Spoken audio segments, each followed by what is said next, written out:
Custody में जिस तरीके से आप सोच लीजिए, कहीं कहीं के प्रेस वाले कर सकते हैं, बोलिए ना। आज झूठ मूठ के कह दिया कि प्रेस वाला खड़ा होकर पूछ रहा था, तो कहीं प्रेस का लोग ये सब पूछेगा? ये कहीं होता है देश में, दुनिया में कहीं कोई होता है? तो कौन आकर के खड़ा हो गया उस तरह से? तो वहां के लोगों को, पुलिस को तो देखना ना चाहिए था पहले से कि आप कोई जेल में हो, उसको इलाज के लिए ले जा रहे हैं या किसी काम के लिए ले जा रहे हैं और रास्ते में हो गया। ये बहुत दुखद है। इस पर तो निश्चित रूप से लोगों को एक्शन करना चाहिए। ठीक है, किसी को सजा होती है या किसी पर केस होता है, कोई जेल में है, उस पर हमको नहीं कुछ करना है। हमारा यह है कि कोई भी जेल में रहेगा और कोई भी किस तरह से बाहर जाए और उसको ऐसे ही मार दे, ये तो बड़ा दुखद बात है ना। तो हुआ ही एक खराबी। क्या लगता है एनकाउंटर हो गया सर, उसके बाद नहीं, जो भी हुआ है वो एक अलग विषय, लेकिन किसी को इस तरह से रास्ते में मार तो क्या लगता है पुलिस को तो इतना नहीं चाहिए।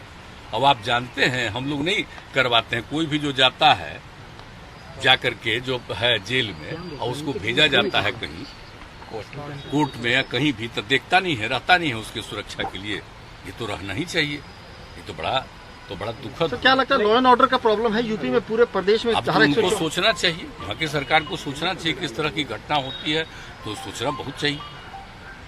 तो ये तो बड़ा ही दुखद बात है ना। बीजेपी वाले कह रहे हैं सर अपराधियों का सफाया हो रहा है, योगी मॉडल है। अब हम नहीं जानते हूँ क्या कह रहा है, आप ही लोग न सोचिएगा।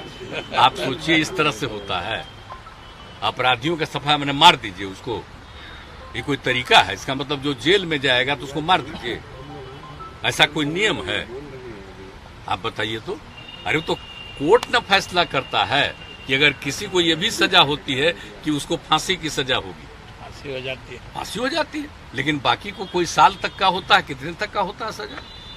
लेकिन वो कोई उसको निकलेगा, बीमार हो गया, कोई कहीं जाएगा तो उसको ऐसे होगा? ये तो कभी नहीं होना चाहिए। इसके लिए सब संविधान क्या बना हुआ है, तो हर चीज तो बना हुआ है ना भाई। तो इसके बाद अगर कोई बोलता है, इसका मतलब अपनी बात। एक बात तो हम जानते हैं ना, अब तो लोगों पर जो कब्जा कर लिया है तो उसको क्या कीजिएगा?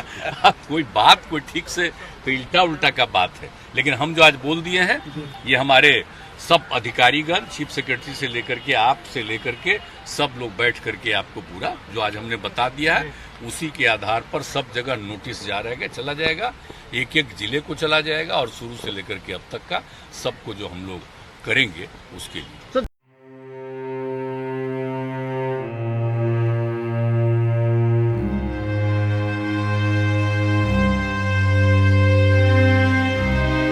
अहमद और उसके भाई को द्वारा गोली मार के हत्या कर दी गई, लगातार वो कह रहा था कि मेरी जिंदगी खतरे में है। किस तरह से देखा? ऐसा भाई देखिए, अव्वल तो सुप्रीम कोर्ट में भी उसने ये बात कही थी और उसमें सुप्रीम कोर्ट ने कोई मुदाखलत नहीं की।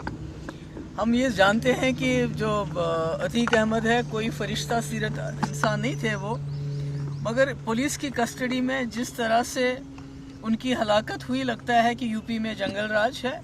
और कहीं ना कहीं जो सतपाल मलिक ने कुछ रेवोल्यूशंस किए हैं, कुछ इंकिशाफात किए हैं पुलवामा को लेके, जो बीजेपी के चीफ मिनिस्टर पैसा जमा करके दिल्ली में पहुंचाते हैं, फिर अडानी के पास जाता है, करप्शन कर लेके जितनी भी बातें, खासकर पुलवामा में जहां 40 जवानों की शहादत हुई, उसमें क्या लापरवाही बरती गई, किस तरह उसको छुपाने की कोशिश की गई।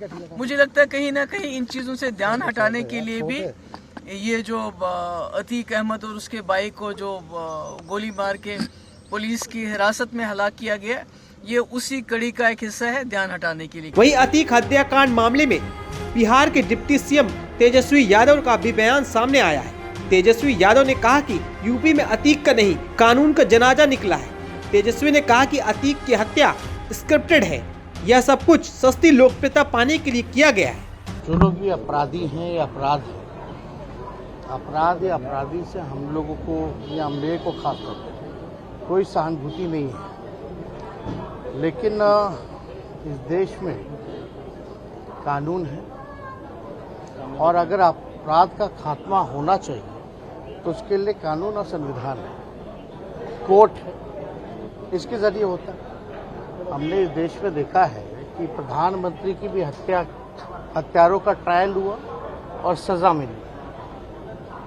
और यूपी में जो हुआ, अगर आप देखें तो ये अतीक जी का जनाजा नहीं, बल्कि ये जनाजा जो था, कानून का जनाजा जो है वो निकला है।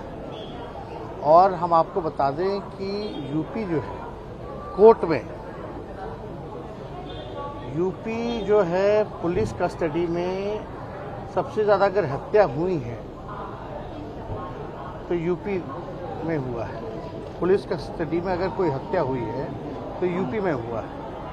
और ये सस्ती लोकप्रियता को देखते हुए ये काम किया गया है। तो सब लोग जान रहे हैं कि यूपी में किस प्रकार का शासन जो है वो चल रहा है। अगर यही कहीं दूसरे विपक्षी दलों के राज्य में होता कि कस्टडी में इस तरह से गोली मारना, ये कहीं से भी सब लोग जो है चुप नहीं रहते, हल्ला और मचाते, ह्यूमन राइट्स आती, सुमोटो लिया जाता, लेकिन आज तक ये नहीं देखा जाता। हम आपको फिर भी क्लियर करते हैं, चाहे अतीक हो या उनके परिवार हो, ठीक है, हत्यारा हत्यारा होता है, कोई हमदर्दी नहीं होनी चाहिए। लेकिन इस प्रकार से अगर कोई हत्या करता है कस्टडी में तो सवाल तो उठने लाजमी है। और इस तरह का लग रहा था कि एकदम स्क्रिप्टेड है। बता दें कि गैंगस्टर से नेता बने अतीक अहमद और उसके भाई अशरफ की शनिवार रात उस समय गोली मार कर हत्या कर दी गई थी, जब पुलिस दोनों को मेडिकल कॉलेज लेकर जा रही थी। घटना के संबंध में 3 लोगों को गिरफ्तार किया गया है। बता दें कि इससे महज 2 दिन पहले ही झांसी में पुलिस मुठभेड़ में अतीक के बेटे असद का एनकाउंटर कर दिया गया। तो वहीं अब इसको लेकर जमकर सियासत हो रही है।